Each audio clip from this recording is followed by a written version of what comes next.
নমস্কার, কেমন আছো সবাই? আশা করি ভালো আছো। আমিও ভালো আছি। অনেক দিন পর একটা ব্লগ ভিডিও নিয়ে চলে আসলাম। এই ভিডিওটা কিন্তু অনেক দিন পর দিলাম তোমাদের কাছে। অনেক দিন আগে দেওয়ার কথা ছিল, কিন্তু সুযোগে করে উঠতে পারিনি এই ভিডিওটা। তো যাই হোক, এখন সুযোগ হয়েছে, তাই তোমাদের সাথে ভিডিওটা শেয়ার করছি। তো দেখো, দিনটা ছিল আমাদের একটা স্পেশাল দিন। অ্যানিভার্সারি, ফার্স্ট অ্যানিভার্সারি ছিল।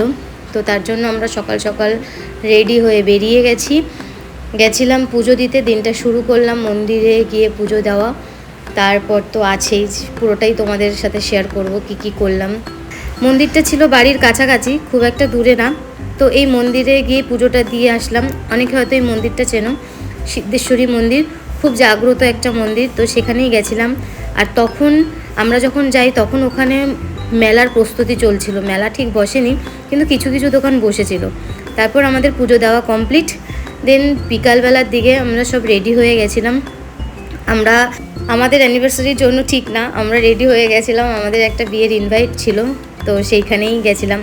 খুব একটা আমাদের সচরাচর দুজনের একসাথে কোনো বিয়ে বাড়ি অ্যাটেন্ড করা হয় না, তো এই সুযোগটা পেয়েছি, তাই এই সুযোগটার হাতছাড়া করলাম না।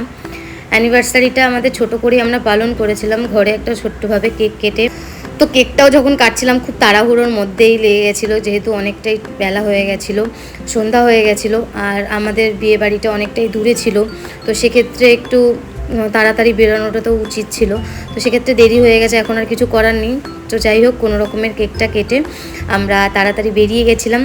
তো এখানে দেখো সবাই ছিল। তো কেক কাটিংয়ের পর্ব আর কেক খাওয়া দাওয়ার পর্ব কমপ্লিট করে আমরা বেরিয়ে গেছিলাম।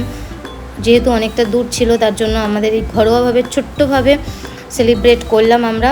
তো যেহেতু বিয়েবাড়িটা অনেক দূর ছিল, তার জন্য আমাদের ট্রেনে করে যেতে হতো।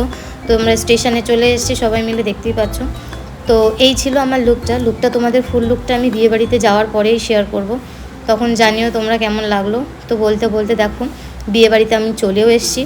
আসার পরে ব্রাইডের সাথে দেখা করে নিলাম, যে বউ ছিল, বউ কিন্তু খুব মিষ্টি দেখতে। তো যাই হোক, তারপর আমরা চলে গেলাম স্টার্টারের দিকে। স্টার্টারটা খেতে খেতে দেখো তোমাদের সাথে আমি আমার ফুললি লুকটা আমি শেয়ার করলাম, কেমন লাগছে তোমরা জানিও। স্টার্টারে কিন্তু অনেক কিছুই ছিল, কী অনেক দিন পরে তো ওই জন্য ভুলে গেছি কী খেয়েছি। তো যাই হোক, তারপর এদিকে স্টার্টার কমপ্লিট করে আমরা চলে আসলাম বরের বিয়ের দিকে, যেহেতু এখানে বর চলে এসেছিল। আর তারপরে এখানে আবার ওদের লগ্নটা খুব আগে ছিল, তো তার জন্য ওদের বিয়ের যে রিচুয়ালসগুলো সেগুলো দেখছিলাম, মানে শুভদৃষ্টি, মালাবদন, এগুলোই আমরা দেখলাম। তারপরে একটুখানি সবাই বসে গল্প গুজব করছিলাম, অনেকক্ষণ ধরেই হাসি ঠাট্টা চলছিল। তারপর আমরা চলে গেলাম ডিনারটায়ও অনেক কিছু ছিল, কিন্তু সেটা আমি মেনু কার্ডটা তোমাদেরকে দিয়ে দেবো, আমি ভুলে গেছি কী খেয়েছিলাম। তো দিনটা তো আমরা ওইভাবেই সেলিব্রেট করেছিলাম। ভিডিওটা কেমন লাগলো জানিও। দেখা হবে আবার পরের ভিডিওতে। টাটা।